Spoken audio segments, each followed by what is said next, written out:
Okay, so I'm going to make this one quite brief.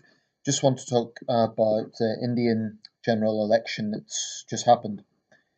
900 million plus people went to the polls, making it the world's largest election by far. Um, to put that in context, that's like the entire American population, not electorate, population, plus the entire population of Europe combined.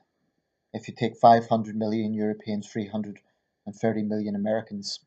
So it's a massive exercise. Narendra Modi won a majority. I was going to make a video actually before the election, but there was like a waiting list on my video uploads. Um, it's hard to know what to make of this. I think it's just yet another indicator of so called populist strongmen doing well around the world. And I think that it indicates that this wasn't a sort of passing phase, like a one off.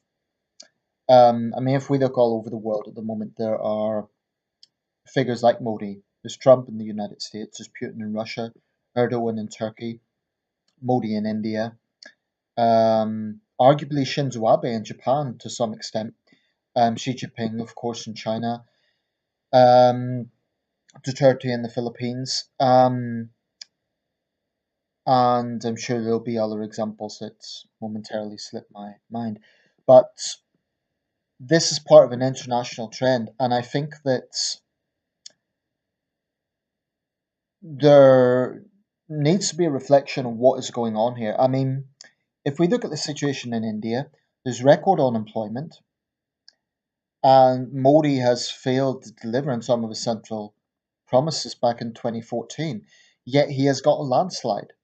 The BJP, as I understand it, and if I say anything that's inaccurate regarding the results, I take responsibility for that. But as I understand it, this is the first clean sweep of a party in modern Indian history, at least in recent years, i.e., Prime Minister getting an outright majority. I know that Manmohan Singh got two terms, but perhaps the second term was not majority. I'm not sure. I'd need to look back on that, do my homework. But how do I feel about this? Well, firstly, of course, it's up to the Indians who they choose as the Prime Minister. But I imagine many Indians will be deeply concerned about the development. Under Modi, India has become a more intolerant place. There's no question about it.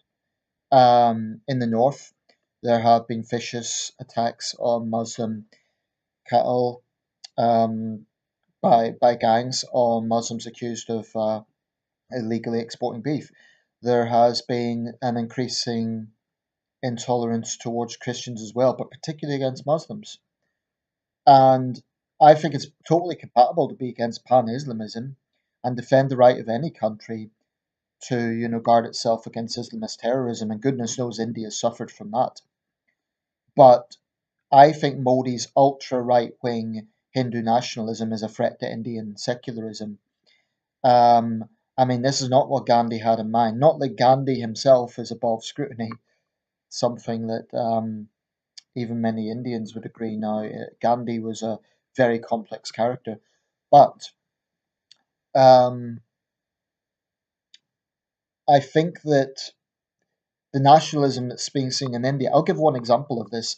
That film that was going to be screened in the UK, which involved a kissing scene, that it was supposedly historically inaccurate, but regardless, far right Hindu extremists threaten UK cinemas to blow them up. Now, nothing transpired, but that is the sort of fanaticism that is growing under in Modi's India, and he needs to rein in on some of his supporters. I accept that in a democracy, a prime minister only has so much power. It's not like China where he could just close down the media and so on, but he can rein in on some of the more extreme aspects among his supporters. Modi says he's a man of the people. He says for every Indian woman who's lined up all day to vote, who has to use outside um, sanitary facilities and so on. So he's smart enough to play to the masses. He's an ideal populist, and in that sense, he's a smart leader.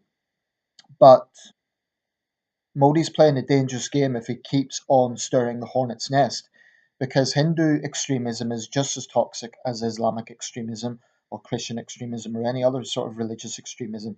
It's just that it's largely contained within India.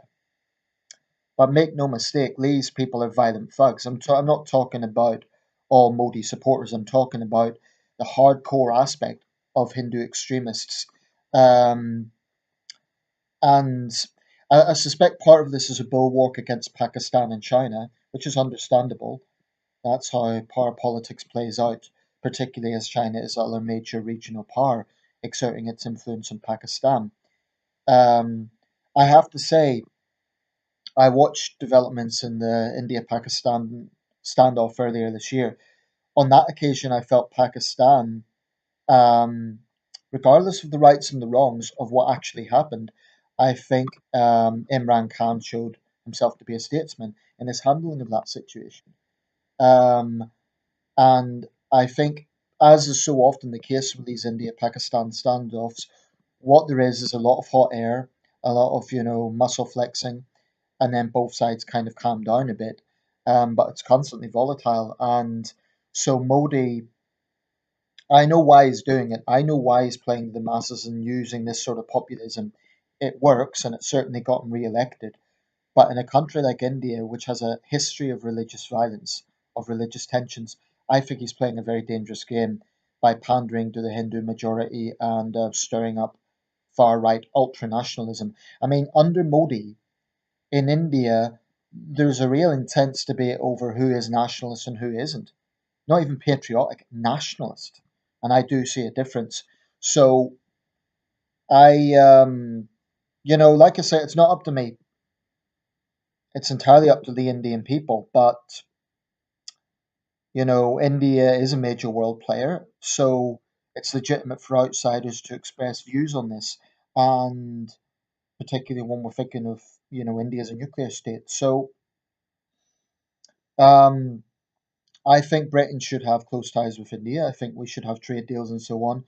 But we, along with the rest of the international community and those who believe in secular values, need to be wary of this game that Modi is playing. I think he needs to tone it down. He may not be directly responsible for, I believe people are responsible for their own actions, but, just like Trump stirs up the white nationalists, Modi's stirring up Hindu fanaticism. He is. There's no question about it. I would like to see Modi vocally condemning some of the violent attacks that are going on against minorities. And it's no good saying, oh, well, worse things happen in Pakistan. India is supposed to be secular. Pakistan's a conservative Islamic country. So, India is meant to be a hallmark of democracy. And frankly, when things do go badly in India, when there is religious violence and so on, then the Chinese communists look at that and say, oh, this is democracy. That's why we don't have it. So, in a sense, India needs to set an example.